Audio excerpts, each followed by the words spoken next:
হয়েছে আমার ভাই, খুন হয়েছে আমার ভাই, খুনি তোদের রক্ষা নাই, খুনি তোদের রক্ষা নাই, খুন হয়েছে আমার ভাই।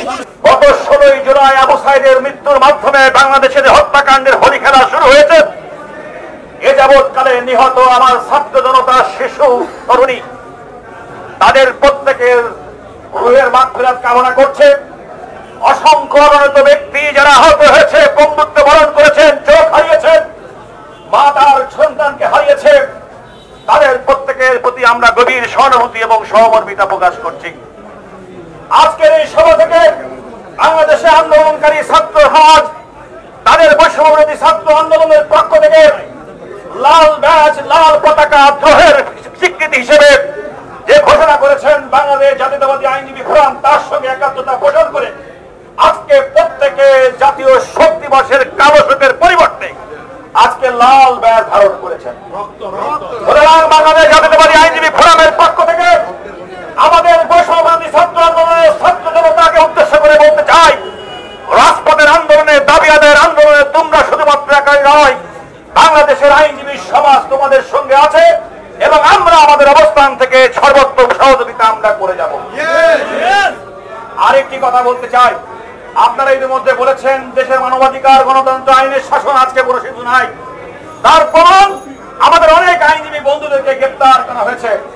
আজকের এই সভা থেকে সুপ্রিম কোর্ট আইনজীবী সমিতির সদস্য advocate Ruhul Kabir Rizvi, barrister Nasiruddin Ahmed Asim, advocate Ahmed Raja, barrister Sheikh Mohammad Zakir Hossain, advocate S M. Kamal Uddin, advocate Mohammad Jalal Uddin, advocate Nipun Roy Chowdhury সহ যে সমস্ত আইনজীবীকে গ্রেপ্তার করা হয়েছে, অ্যাডভোকেট শামসুর রহমান শিমুল বিশ্বাস সহ ব্যারিস্টার আন্দালিব রহমান পার্থ, যে সমস্ত আইনজীবী নেতৃবৃন্দ এই মিথ্যা এবং অন্যায় নির্যাতনের শিকার হয়েছেন, গ্রেপ্তার হয়েছেন, রিমান্ডে গেছেন, আমরা অবিলম্বে তাদের মুক্তি দাবি করছি।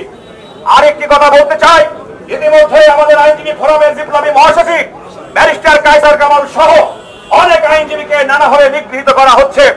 আইনজীবীদের পর্যন্ত এই তথাকথিত ব্ল্যাকমেল এবং গ্রেপ্তার এবং আতঙ্ক থেকে আইনজীবীদেরকে মুক্ত করা হচ্ছে না।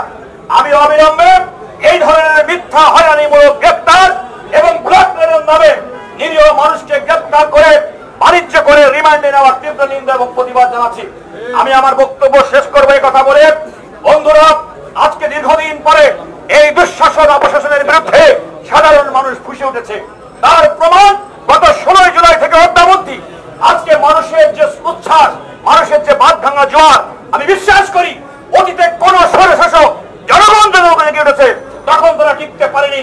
ইনশাআল্লাহ এই জনগণ, এই ছাত্রদের উত্থানের মাধ্যমে, এই গণজাগরণের মাধ্যমে অবশ্যই হাসিনার পতন হবে এবং সেই পতনের প্রতীক্ষায় আমরা প্রত্যেকে অবস্থান করছি। সবাই